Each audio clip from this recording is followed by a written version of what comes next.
Insurance changes in regards to GLP-1 coverage. That is what we are going to be discussing today. Hey guys, welcome back to the channel for another video. If you guys are new here, my name is Brittany. I have lost over 85 pounds on Mounjaro tirzepatide since November 2022.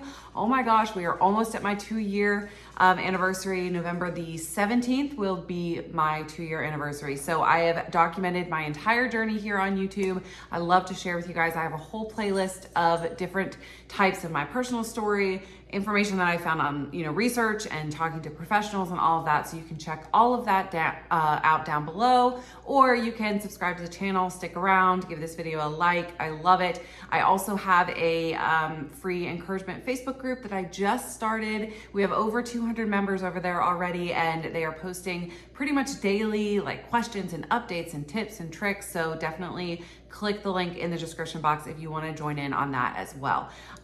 So like I said, we're talking insurance companies and GLP-1s today. It is no secret that GLP-1 use has skyrocketed over the course of the past year.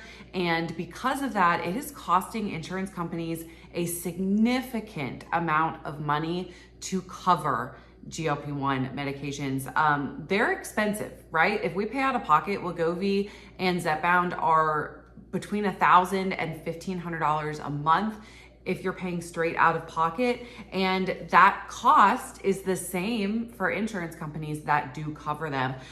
So this is what the issue really has turned into. So there were several insurance companies that had been covering GLP-1 medications in the hopes that people would stay on them long enough to make it make sense to cover them, right? So the hope is that you would eventually have clinically meaningful results, meaning you lost enough weight that you are not at risk for developing diabetes or developing heart risks or stroke. Heart attack, stroke risk has gone down, cancer risk has gone down, because there are several obesity related cancers. And so the hope would be that you would decrease those other risks so much that it makes it worthwhile for the insurance company to pay for the GLP-1 for you. Now, what insurance companies are reporting is that most people are not staying on the medication long enough to really see those clinically meaningful results, meaning they're going on it for a few months, they're stopping because they've lost the weight or whatever, or they're stopping because of side effects that they don't want to continue.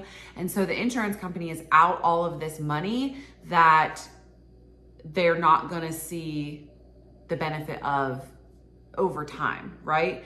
So in layman terms, they're shelling out thousands of dollars a month per person when they do cover the GLP-1s, and they're not seeing enough significant data to suggest that they will see a return in that.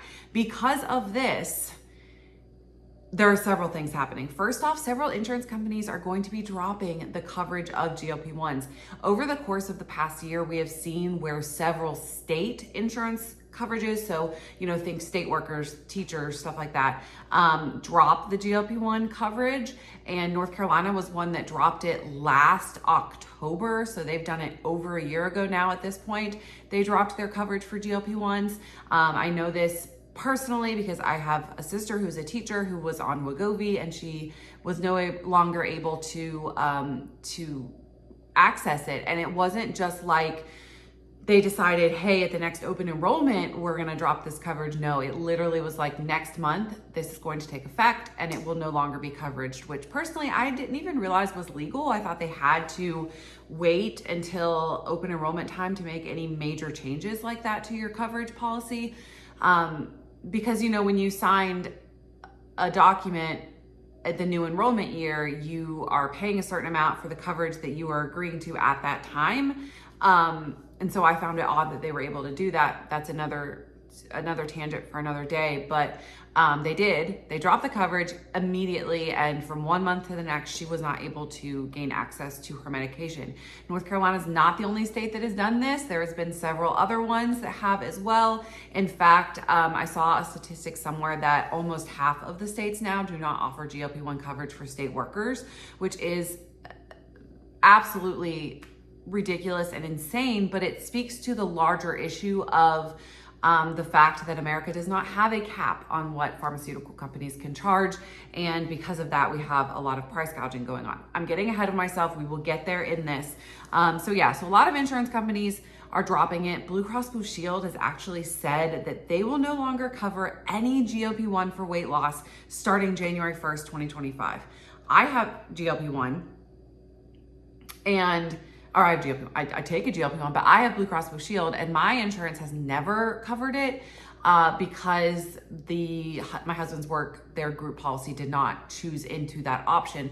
But what Blue Cross Blue Shield is saying now is that it won't even be an option for the individual companies to choose to have coverage on, because they're just not seeing it be beneficial to them in any way, shape, or form to pay for it long term. So with these insurance companies dropping it, that's not the only effect that we are having. We also are seeing significantly increased medication costs and coverage costs for our insurance within the next year or so. So in 2025, I'm reading from my notes here so I make sure I get the figures right. In 2025, medical plan costs are expected to rise across the board 8%. This is the biggest increase in costs since 2020, when they saw a large increase due to COVID. But before that, other than that 1 year, this is the largest increase in the past 15 years. And most people are attributing that increase to GLP-1 medications, to the massive amount of people that have gone on them over the course of the past year. And because of that, because of all of the money that insurance companies have paid out, they are forced to increase their rates for 2025. So the increase in the cost obviously is going to trickle down to an increase in cost for employers, for the cost that that the insurance companies charge your employers to cover you. And a lot of companies will pick up part of the tab, right? So that's part of your benefit package largely is they will pay so much of it and then you pay so much of it. So it's going to increase the cost not only for your employer, but also for you, because your employers are not going to cover, most likely, they usually cover a percentage. So it's going to go up for them, it's going to go up for you. And so if your employer is paying more in your benefits, then your raises are likely going to be less. So this is going to affect all of us, whether or not we have GLP-1 coverage, because your rate is going up across the board for everybody, no matter what. And that is just, in my mind, absolutely appalling, that our government system and the way that our pharmaceutical works under the government is allowing the cost of these medications, which is just absurd to begin with. I mean, we pay here in America 2, 3, 4 times what they do in other countries. And so not only now do we have this vast amount of people who are having to pay out of pocket for the medicines, now we also have all of these people that were covered that are no longer going to be. And on top of that, so now these people are gonna have to pay out of pocket. And on top of that, everybody across the board is going to see higher medical costs for their insurance in 2025. So the fact that, I know this is just kind of how it works, but the fact that so many people that don't even have coverage and have never had coverage or aren't even wanting to take a GLP-1 are going to have to pay more for their medical insurance is just absolutely ridiculous to me. And I think that something needs to change, and hopefully something will change. And I think that we are entering into a major cultural shift that America as a whole, I'm not going to go into my personal beliefs, but America as a whole in this election sort of demanded this, now we have barking dog, demanded this cultural shift with the results of the election, as you can see, because largely America can all agree that we are paying way too much for everything and that something needs to change. So hopefully that comes within the next several years. Obviously, we need some type of cap. That's what our system and our healthcare system is missing. Our healthcare system has been a huge disaster. I will give you another example. We have a daughter who was doing some in-school therapy, like cognitive behavioral therapy type of thing. for some like emotional whatever. We were doing some therapy, and I actually just started randomly getting charged $140 every single week, every time the counselor would go see her, when previously before that, it was covered, and then all of a sudden, like literally within a week, they're like, oh no, just kidding. We've decided we're not gonna cover this. It costs too much for us to cover that. And so you're paying out of pocket for that now. And so literally all of a sudden I had all these charges on my card for $140 every single session that she had been seen for the entire year, because the insurance company apparently can just decide that they don't want to cover it anymore, and then it's my responsibility to cover it. It's basically like, we've decided, we're not going to do that. We're not going to cover this for you, even though you technically should be covered. And so here you go. You get thousands of dollars worth of charges on your credit card that I am not able to dispute, because she has already been seen by this counselor. So that's just another example of how messed up the healthcare system is in America.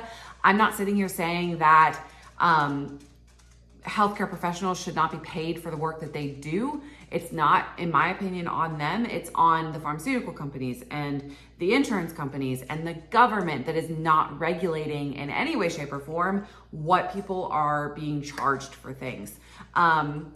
There is a sort of pharmaceutical cap that happens over in several other countries in the world, where you're not allowed to be charged more than a certain amount for medicines, and that does not exist in America. And so pretty much whatever the heck they want to charge, they can charge. And again, I know that Eli Lilly discovered this amazing magical thing, and they should reap benefits from that.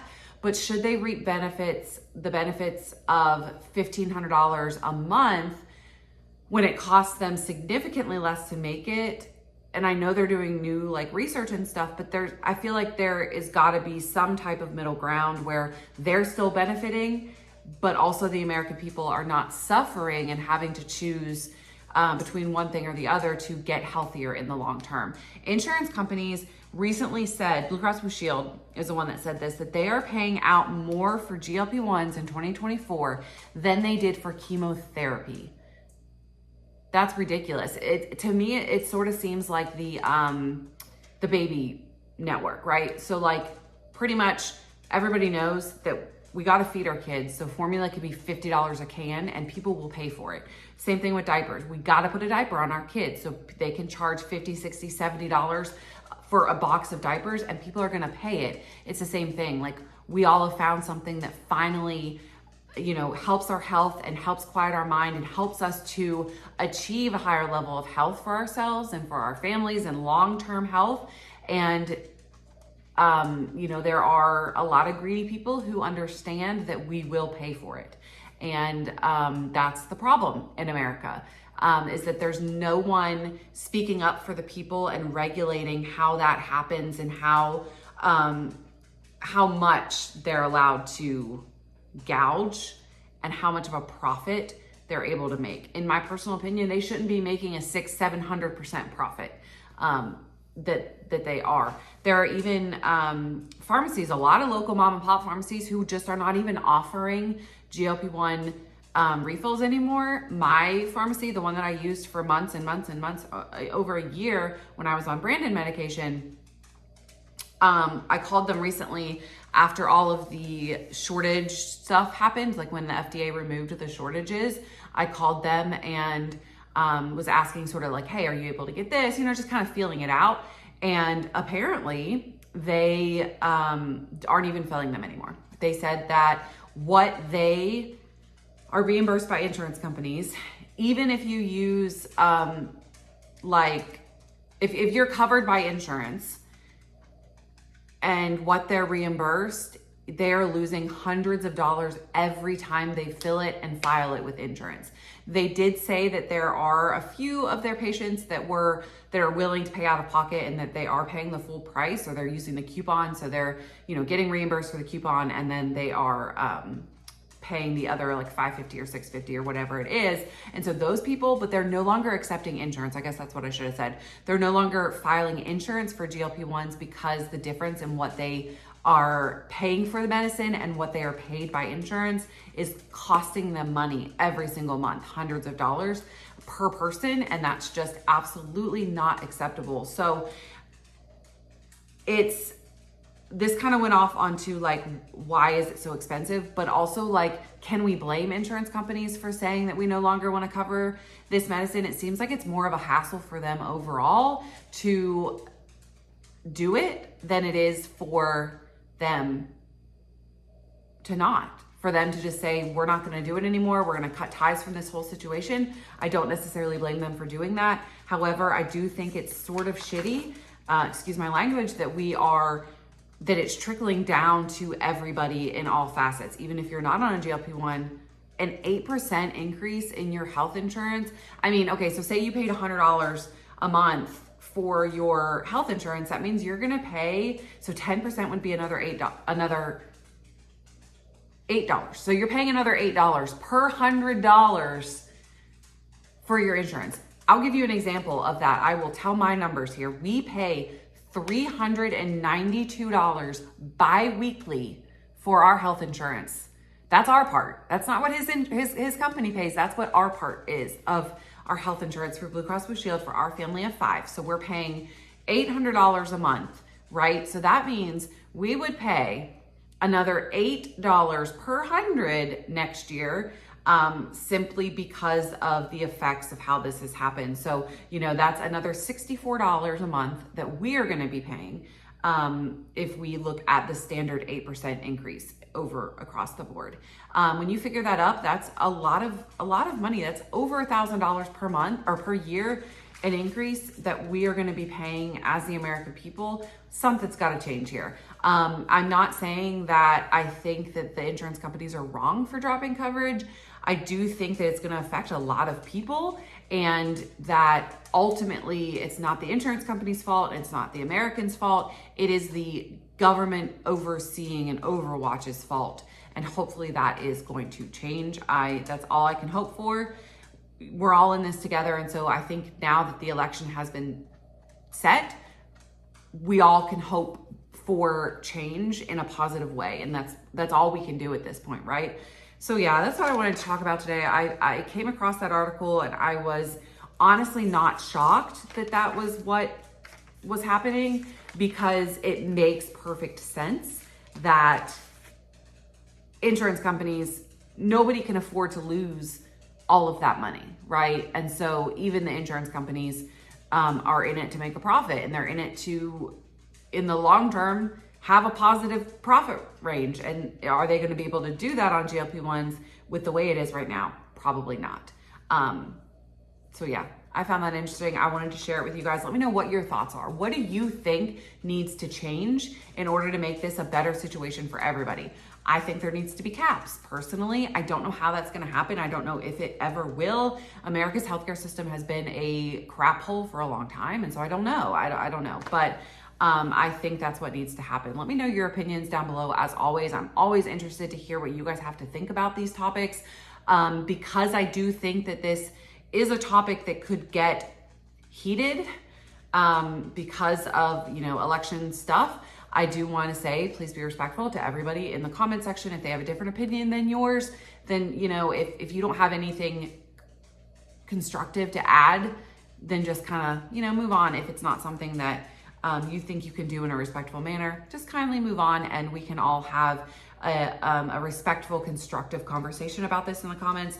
I am completely open to that, and I'm completely open to others' opinions in a respectful way. So thank you guys so much for watching today's video. Let me know your thoughts down below, and I will see you guys later. Again, if you haven't joined the Facebook group, please do so. We're having some fun over there, talking and chatting and encouraging each other. It's completely free to everybody. I'm not making any money off of it. It's just something that we're doing to have fun together. So thank you guys so much for watching this video, and I will see you all very soon. Have a great day, guys.